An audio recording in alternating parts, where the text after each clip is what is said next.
శత్రుదేశానికే కాదు యావత్ ప్రపంచానికి చాటి చెప్పింది. భారత ప్రజలు కూడా సంభ్రమాశ్చర్యాలకు లోనయ్యారు. అంటే ఇంత స్ట్రాంగ్ పవర్ మన దేశానికి ఉంది అని, ముఖ్యంగా ఎయిర్ డిఫెన్స్ విషయానికి వస్తే. సరే, ఈ మొత్తం వ్యవహారంలో మనం ఏదో వెనక్కి తగ్గాము, లేకపోతే ఆపరేషన్ సింధూర్ని అర్ధాంతరంగా ఆపేసాము అని కొన్ని విమర్శలు కూడా వస్తూ ఉన్నాయి. కానీ దేశ ప్రభుత్వం తీసుకునే నిర్ణయం వెనకాల చాలా స్ట్రాటజీస్ ఉంటాయి, ఎన్నో వ్యూహాలు ఉంటాయి. ముఖ్యంగా అంతర్జాతీయ సరిహద్దు వ్యవహారాల్లో ఎలా వ్యవహరించాలి అనేది చాలా స్పష్టంగా ఒక విదేశాంగ వ్యవహారానికి సంబంధించి ఒక చర్చలు జరుగుతాయి. కానీ ఈ మొత్తం వ్యవహారంలో అమెరికా అధ్యక్షుడు ట్రంప్ తీరు భారత ప్రజలెవరికి నచ్చలేదు. ఆయన చేస్తున్న కామెంట్స్ అంటే ముఖ్యంగా యుద్ధం ఆపేశాను అని అన్నారు. తాజాగా నిన్న ఖతార్లో మాట్లాడుతూ నేనేం యుద్ధం ఆపలేదు, యుద్ధం ఆపడానికి ప్రయత్నం చేశాను అన్నారు. ఈ నాలిక మడత ఒక్కసారి కాదు, గడిచిన 10-15 రోజుల్లో అనేక సార్లు ట్రంప్ ఇదే విధంగా మాట్లాడారు. ముఖ్యంగా వాణిజ్యానికి సంబంధించి నేను ఒక బ్రహ్మాండమైన ఆఫర్ ఇస్తే భారత్ పాకిస్తాన్లు సీజ్ ఫైర్కి ఒప్పుకున్నాయని, అది పచ్చి అబద్ధం.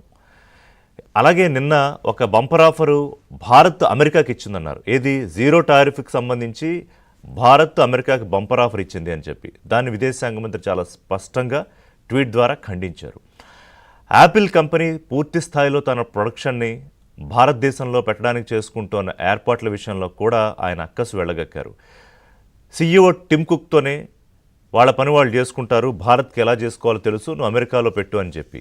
అంటే ఎందుకు ఆయన భారత్ మీద ఒక పక్కన మిత్రుడు అంటూనే వెళ్ళగక్కుతున్న అక్కసు, మరోవైపు పాకిస్తాన్ వెనకాల అమెరికా ఉందా అనే అనుమానం కూడా, నేను దీన్ని ఎస్టాబ్లిష్ చేయట్లేదు అనే అనుమానం కూడా కొన్ని అంతర్జాతీయ పత్రికలు అలాగే జాతీయ మీడియా సంస్థల్లో అనుమానం ఉంటే వెనకాల ఉండి యుద్ధం చేయించిందని కాదు.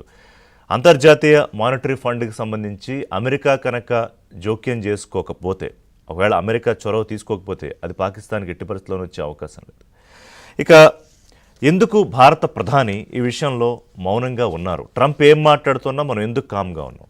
ముఖ్యంగా కశ్మీర్ విషయంలో అసలు గతంలో మౌనముని అనుకున్న మన్మోహన్ సింగే ఒబామాకి నేరుగా చెప్పారు, కశ్మీర్ విషయంలో మేము ఎవరి జోక్యము సహించము, అది భారత్ పాకిస్తాన్ మధ్య తేల్చుకునే ఒక అంతర్గత వ్యవహారము, కశ్మీర్ భారత్లో విలీనమైన ఒక ప్రాంతం అని చెప్పి.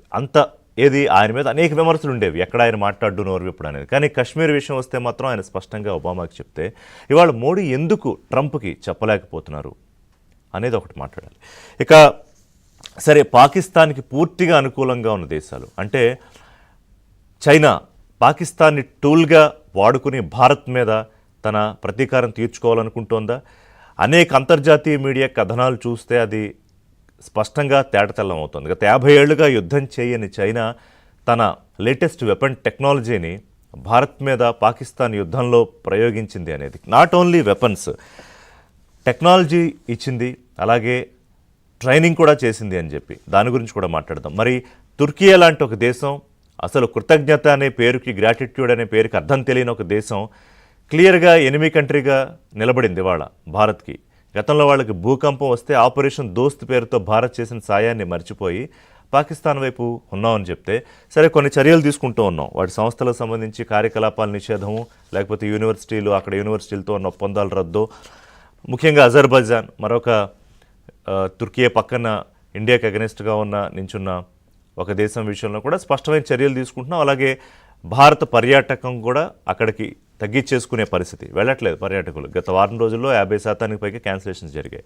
సో ఈ విషయాల్లో, ఈ వ్యవహారాల్లో చాలా స్పష్టంగా ఉన్న భారత్ చైనా విషయంలో ఏం చేస్తుంది భారత్కి చైనా నుంచి ఎగుమతులు చాలా ఎక్కువ, దాదాపు $120 నుంచి $130 బిలియన్ పైగానే ఉన్న పరిస్థితుల్లో ఎలా వ్యవహరించాలి అనేది ఒకటి. సో మిత్రదేశాలతో ఏ రకంగా వ్యవహరిస్తున్నాము, మనకి ఎనిమీ కంట్రీగా అంటే డిక్లేర్డ్ ఎనిమీ, ఓపెన్ ఎనిమీ, వెనకాల దాక్కున్న ఎనిమీల విషయంలో భారత్ తీరు ఏ రకంగా ఉండాలి? మోదీ ఎప్పటికైనా స్పష్టంగా మాట్లాడాలా? ప్రతిపక్షాలు అడుగుతున్న ప్రశ్నలకి రాజకీయం కాకపోయినా భారత ప్రజలకు కూడా ఒక సందేశం ఏదో ఒకటి ఇవ్వాల్సిన పరిస్థితి. సరే, శాంతి కోసం భారత్తో చర్చలు సిద్ధమంటాడు పాకిస్తాన్ ప్రధానమంత్రి. ఆయన కాశ్మీర్ అంశం ఉండాలట, మరి ఉగ్రవాదమే కదా ప్రధాన అంశం చర్చలకి. అది లేకుండా చర్చలకి భారత్ ఎందుకు